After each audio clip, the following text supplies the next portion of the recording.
You can immediately tell this guy is super smart, but he was also possibly the nerdiest person I had ever met. And we come up with this new program for him, and he starts doing it. He starts doing it around the world. And suddenly he goes from ultimate nerdy to like James Bond. Stop quoting other people.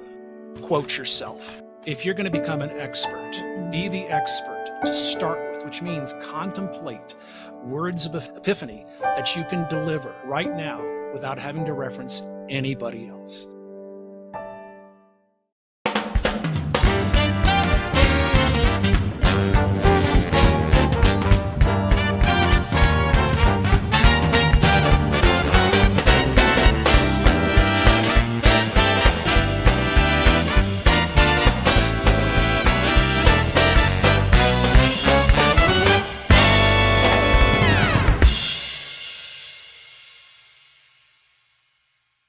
I'm lucky enough to get to interview Mark today because we decided that we've been friends so long. I know all the cool things that he knows that he doesn't always think to say. So I'm going to share with you a little bit. If I may, let me share a little something about Mark that I want to say on a personal level. I met Mark 25 years ago. We were both 5. And then you're supposed to laugh at that. And I meet him, and you can immediately tell this guy is super smart, but he was also possibly the nerdiest person I had ever met, aside from me, because I'm pretty nerdy. And he had these really thick glasses, and he had an unfortunate mustache. I believe he had a pocket protector in those days. He actually had one. It was just the most insane thing. And so I started working with him, and I said, we need you to shine. And he takes off his glasses for 5 seconds. He's got great eyes, you'll notice. And so we take him shopping, and we come up with this new program for him, and he starts doing it. He starts doing it around the world. He's Mr. Confident. He suddenly goes from ultimate nerdy to like James Bond in 6 months.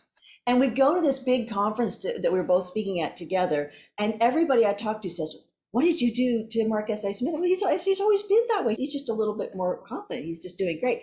Next thing I know, the guy's got this multi-million-dollar business, and he's going around the world, and he's spoken in 53 different countries, and he's got 17 international bestsellers. And and that incredible genius that he has for showing companies how they can be that market leader in less than 3 years, no matter how large they are, really came to the forefront. So watching him blossom, and I was just as nerdy. So he got to see me come out of my shell. I got to see him come out of his, and it's been a great journey. He's just a very deep, wonderful human being, and I'm really glad that we get to spend a few minutes with him today to talk about some of the things that he's learned. He's got incredible wisdom that I'm excited to be able to share with the rest of you.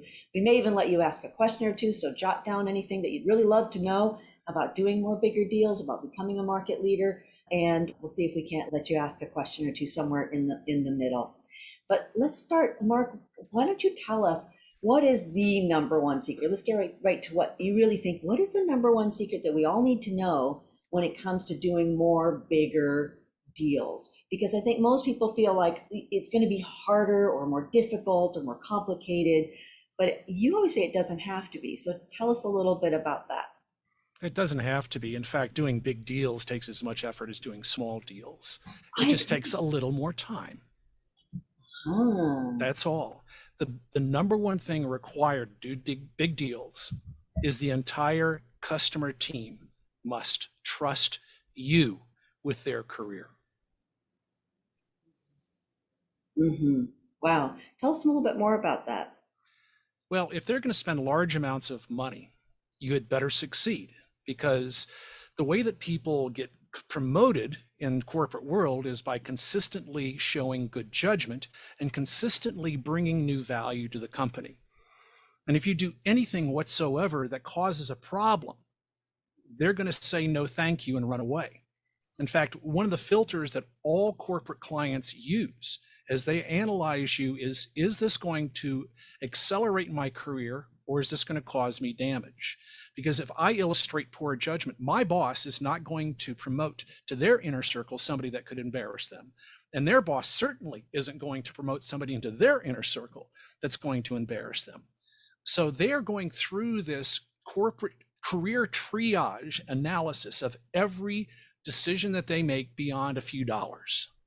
Hmm. And once you understand that you are selling your trust up 2 or 3 or 4 levels up, depending on the size of the company, then you start to behave in a way of 100% integrity so that you create 100% trust. They can't stroke you a 7-figure check unless they trust that you are going to deliver and that you're going to make them look good. Wow. What are the, the top three things that we need to do in order to be able to close a deal with this is with larger corporations. We often talk about, medium-sized companies where you're dealing with that one major CEO decision maker, but with the larger corporations, I know there's some differences with it. What are the things that we need to do? Well, even when we're working with a company that's smaller and has a single CEO, they're still going to surround themselves with advisors that they're going to check in with to find out, in your perspective, is this worthy of our attention? Is this worthy of our investment? And so even though you may not have but a layer or two between you and the top of the company, you still have to satisfy the goodness that everybody else is looking for them to say, yes, this is something that I support. Because in general, if you have just one person say, no, I can't support this for this reason, you must have overwhelming evidence or it's not going to happen.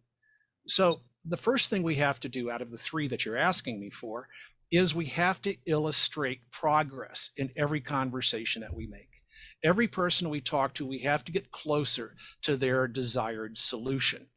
Whether we have delivered goods or services, yet every conversation has to get them closer to clarity that, yes, indeed, we're making progress towards our desired outcome. The second thing that we have to do for big deals is realize that big deals are strategic. They're not tactical, they're strategic. And a strategic deal is to help them achieve a desired corporate objective or avoid a specific corporate outcome. And so our conversation has to start, and by golly, you taught me this, with a super objective. What ultimately is the outcome of this deal we're putting together for your company 5 years from now? What are we going to do today that's going to make a massive impact on your company 5 years from now? And once we have that super objective, then we can start working our way down to the other objectives of understanding how we're going to bite this elephant into pieces and then get it accomplished. So we have to have strategic conversations, which means that we stay out of the how. Isn't this a recurring theme? We stay out of the how we're going to accomplish this until the time to have the how conversation is at hand. Then the third thing that we have to do is realize that we're going to have to increment ourselves into this for them to control perceived risk. Perceived risk is what kills every deal. If they think the deal is risky, they're going to say, hell no. And we've already discussed this because of the career impact that it can bring to bear, not just the loss of funds, but you've made a bad judgment, therefore that you're not suitable, we're going to push you to the side, or it's time for you to leave. And that doesn't always happen, but it's on the top of people's minds. So what usually we have to do is we have to increment our way into this, which means that we have a small pilot project. They're not going to say yes to a 7-figure check right out of the box. It's way too risky. But they will say yes to a $25,000 or a $50,000 check to illustrate that this is going to work within their context, within their environment. And then there'll be a phase 1 where we take what we learned in the pilot and we roll it out to a small subsection of whatever it is they're attempting to achieve. And that might be a 6-figure deal. That might be 150,000, 300,000. Just depends on how successful and how well we were able to prove success and goodness for all involved in the decision. And then once we get to that third phase, then yes, we have sufficient experience. We trust you sufficiently. We've seen you handle some tough times and navigate those. They don't expect for everything to go well, but they expect you to fix it to their satisfaction. Then we can move to the bigger deal where they say, yes, we can trust our future to your hands. Wow. Well, I find the same thing, even when you're dealing, especially when you're dealing with people who are in the middle, because like we, a lot of times is a lot of you want to be more, do more professional speaking. If one of the reasons I tell people go into the top if you can, the president of the association or the CEO of the corporation, to get those speaking engagements, is because I've discovered over the years that those meeting planners that are in the middle, they have a terrible job. If they hire somebody everybody likes, no one notices.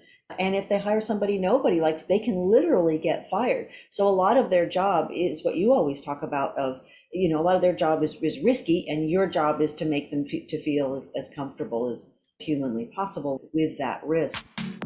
Let's take a moment to thank our sponsor, Marites Bott of Bott and Associates. One of the things that we put off is estate planning, whether it's a will or a trust, or making sure your business and personal life are protected. Now, you may not be one of those people that tends to put off things that sound difficult or complicated, but I know I have been in the past, and I'm really, really glad that I took the time to make sure all those things are in order, because they do sort of nag at you. And the last thing that any of us want is for our business or our personal life or families to not be protected were something to happen to us. The other nice thing about doing it is if you can find a place that's one-stop shopping, that makes all the difference. I want to recommend Marites Bott and Bott and Associates. Now, we chose them as our sponsor because we really, really believe in them. And we're only going to bring you people that we believe in, that we know have high integrity, and that you can 100% trust. The nice thing about Marites and her company, Bott and Associates, is the fact that they are one-stop shopping. You can figure out everything from your will, your trust, your business, your personal life, also even to investing and financial things that you might want to make sure you're really looking at carefully, because they're so, so important. I can personally guarantee her integrity, and she has done nothing but extraordinary work for every client we've ever referred to her. So we're very grateful to Marites for being a sponsor. We're grateful to having you, and I'm sure that if you haven't gotten around to it and you put it off like the rest of us, you'll be very glad to have that off your checklist. Anyway, have a great day, and thank you so much. What are some things that we can do to help with risk? You said one was we do a smaller thing. And I love when you say you do a small project, maybe it's 25, 50, 75,000, 100,000, whatever, small-ish project with them, kind of to prove that you can do what you say you can do. And I read a study that says if there is a problem with it and you fix it, they like you even more than if no problem occurred. So no problems is not necessarily the goal, but that you stick with them and you get them to where they want to be. But what you had said was that if they can get a quick hit on something even small, if every single person is suddenly discussing their one little quick hit, you're more likely for them to get excited about a larger and larger project. Is that what I heard you say last time we talked? Yes, indeed. The idea here is in every one of the phases. So essentially, you win big deals through phases. And each one of those phases allows them to control risk. And in every one of the phases, we have to actively look for quick wins. This is something that we can deliver fairly quickly into the project. It could be weeks, it could be a month, it could even be a day or two, where they have a big flash of insight that this is going to work because I now understand something I didn't understand before. And so part of our process of accelerating this is those quick wins that they can share up the food chain, that they can share with their stakeholders, that they can share with the rest of their team to illustrate that they made a good decision before the project comes to conclusion. If we have to wait for the project to come to conclusion before we get some wins out there, this is not going to have the energy that we need to break through to the next phase. Absolutely. And I find that if you say to a person who's had that quick win, hey, have you told everybody on your team about this quick win that this big sale that you got, or this big thing that you did, or this big aha, or did you tell your boss that you got a brand new client, or that you got your pipeline is now 10 times was a month ago? Did you take that audio recording of a conversation or a chunk of the video of them telling you how great you are and pass it up to your boss? All of a sudden they've got more of that proof. Yeah. Let's add one more idea to the chick. We'll add a cherry on top of the quick win idea. Okay. Quick wins is what accelerates their career. because those clips go into their file. And when it comes time to assess who shall we promote, it's the people that can show rapid results that get promoted. Oh, all right. So you're helping them get where they really, really want to go. What if you're dealing with like a mid-sized company where you're dealing directly with that CEO? Now, obviously they have stakeholders, they may have a board, they may have people that that they look to, CFO, COO, EIO, but how do you make sure that they are able to deal with risk and that they feel really excited about everything that you want to do with them? Well, there's actually 8 ways that we can manage perceived risk. And this is probably something we can do at another time. And yes, this is going to come in the next book that you're helping with, The Nimble CEO. And the first one is proof. We have to prove that we can solve their problem within their context. And it doesn't matter what we've done for others. Well, that will reduce the perceived risk where they might say yes to a pilot. It doesn't reduce it sufficiently where they're willing to push the button on a big check. The second one I mentioned earlier, which is progress. We have to illustrate progress on every call, which is the idea of providing them with thought leadership, which is new insights. What I want to do is to illustrate to them that for this particular topic, I'm the wisest person that they know, and they can't find that wisdom within their organization. They can't find it anywhere else. And by positioning myself as that not just trusted advisor, but trusted partner, where the CEO is willing to pick up their phone and text me, say, have you got 10 minutes? I want to run something past you. You've achieved that position of a trusted partner because they're willing to have a quiet offline conversation with you to get a perspective. And in those situations, never ever provide opinion. Everybody else provides opinion. Instead, provide perspective.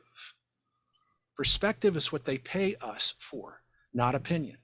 And never tell them what decision to make, because that's not our role either. They don't pay us enough to make decisions for them. But what they do pay us enough is to think broadly beyond their box, to bring to bear some ideas that they had not considered or a perspective they had not provided. That is one of the things that substantially reduces risk, because if every time they call you, you can provide them with a progress towards understanding how to do this, the risk becomes much, much lower. Absolutely.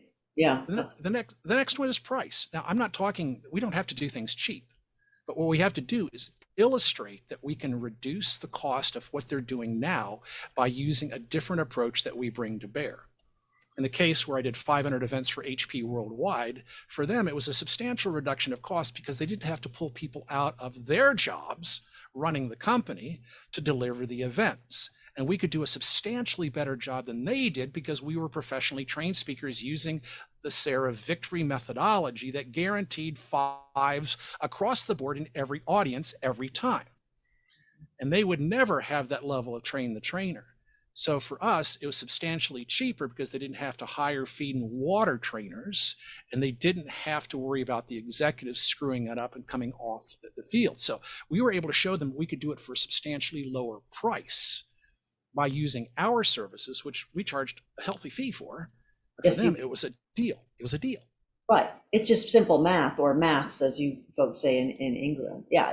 One of the things you taught me early on that I've shared in speaking engagements and one-on-one with clients and stuff is the idea that if you tell them it's suspect, if they tell you it's gospel, but if you can get them to tell you what it is that they will be saving or they will be gaining or how they will be getting to that next level or the next career bump or whatever that is. If they can tell you, if you can say, what will this give you? What will this get you? How can I be the architect of your dreams? What are your dreams and how are we going to get there? And I always add that magic question, which I think I borrowed from Bill Burnett, who's unable to be here today, and then translated, which is that, if it is, let's say the project is 6 months or 8 months or whatever it is, if it's a year from now and you are talking to all of your all of your advisors and all the people that you know, and you're bragging about how this was the best investment you ever made as a CEO, or you ever made in this company, or your division's ever made.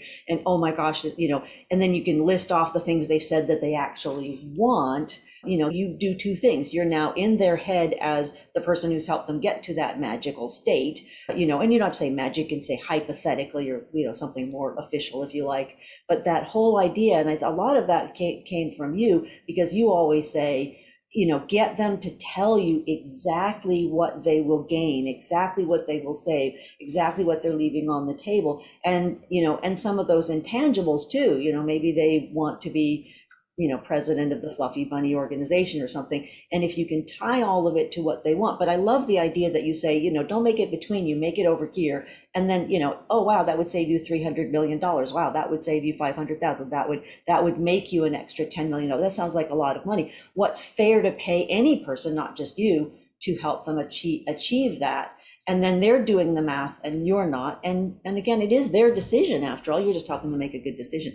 And I've used that ever since you taught that to me. Is there more that we need to know about that technique than what just a little bit. The technique is solid. Oh, Let me show you how to execute on that technique. Mm-hmm. And it's going to only take a few seconds. So the principle is this: adults never argue with their own data.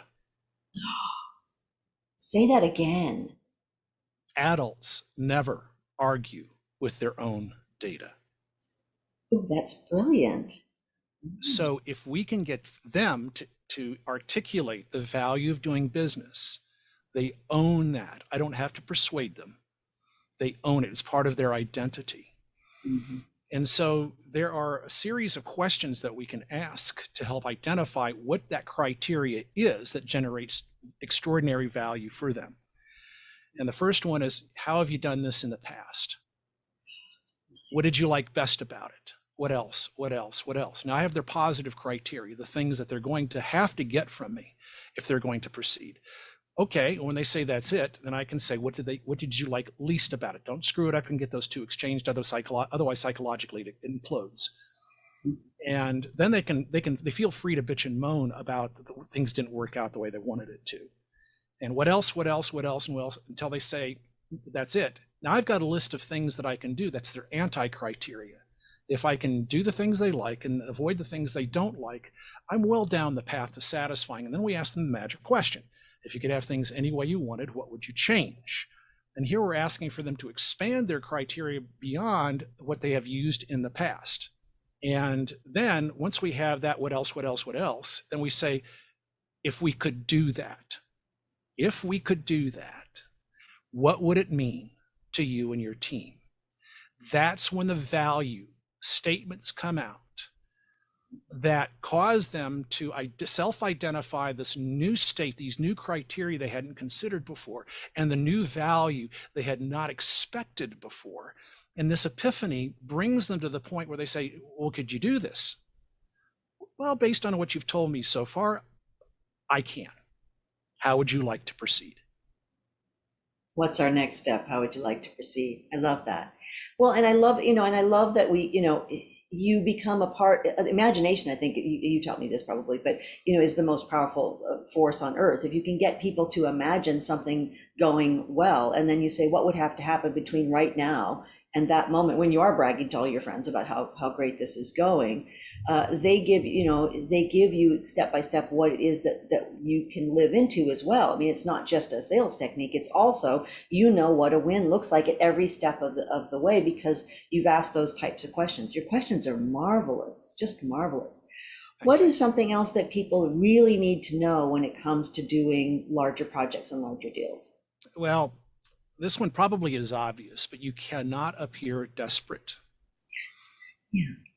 You cannot appear as though this is the most important thing on the planet. You can't offer a discount. Definitely. When we do strategic work, discounts are negotiated, they're not offered. And the reason why is a discount on a strategic project is a trust buster.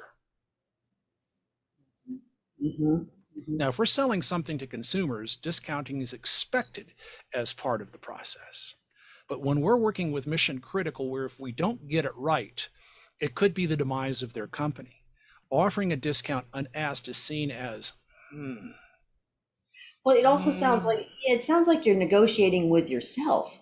You know, like I can do this, but I can do it for less. And then you think, well, why are you, I didn't even ask for that yet. So it does come across as inappropriate and somewhat desperate. I think that even if you don't have a dollar in the bank, to be able to go in also just even with that Buddhist principle of detachment of I want what's best for you. I'm attached to you getting it, but it does not have to be with me. Let's figure out what you need. You're basically being their consultant for getting what they need, even if it's not you. And they look at you like, what do you mean? You don't want my business? Like, no, no, it's not that. And they get that. But I think that you're right. It's how do you make sure that you actually have detachment of wanting what's best for them, even if it's not you? Because if you have that detachment, 95% of the time it ends up being you anyway, because you took the time to step back and look at what they really needed, whether it's you or not. And you're also looking at the world as an abundant place where deals are like buses. There's one every 5 minutes. Why are you so panicked about this particular one? Yeah, good for you. What else do we need to know, Mark? Anything in it, particular? it has to be a priority for you and your company. Big deals require a lot of resources. Mm. They require resources to sell because part of your team is going to be meeting with parts of their team as they go through their due diligence. Yes, they will go through due diligence. I think And people go through due diligence, whether they're spending 100, a thousand or 5,000 or 10,000 or 500,000. And I think a lot of the things you're talking about would apply at almost any level. Mark, if you had 30 seconds, what would be the best advice that you would have for an up and coming speaker, author, consultant? I know you've written all of these best-selling books and you've spoken all around the world to 2 million people, I believe, in live audiences. What's one piece of advice that you would give to people who are on that journey up the mountain that you are standing at the top of now? stop quoting other people. Yeah. Quote yourself. Yep. If you're going to become an expert, be Mhm. the expert to start with, which means contemplate words of epiphany that you can deliver right now without having to reference anybody else. I've seen too many careers crash and burn because they attached their brand to Disney. Poor bastards.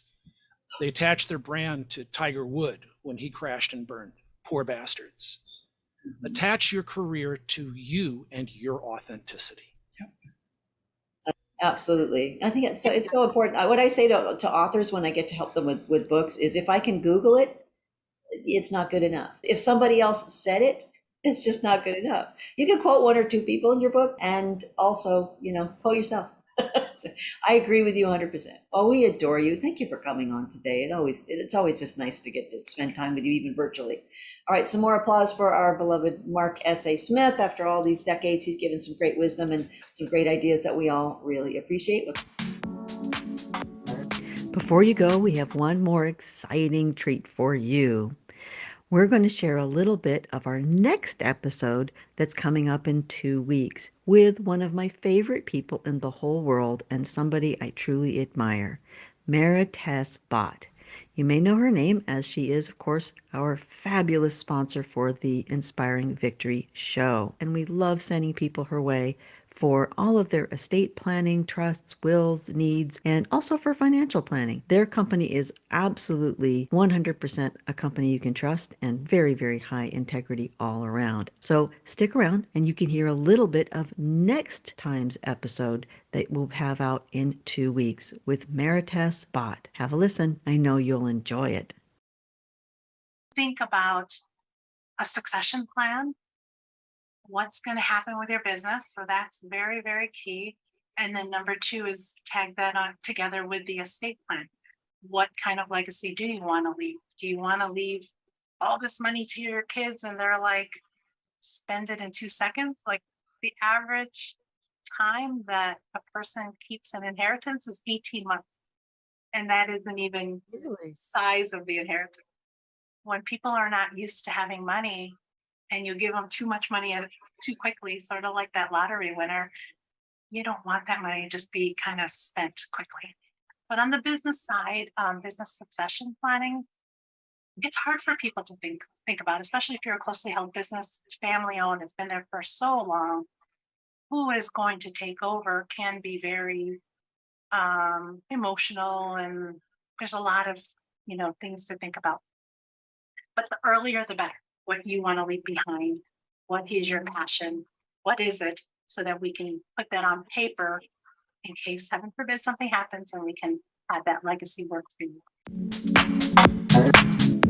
Thank you again to Marites Bott and Bott and Associates, the amazing estate planning and financial services company that we all love, and also, of course, our terrific sponsors. Thank you so much for being our sponsor, Marites, and for always having great information that's really helpful. You will be very excited to know that in 2 weeks, you'll be able to hear the rest of the episode, and you can find out more about everything that you need to know and all things financial and, of course, estate planning.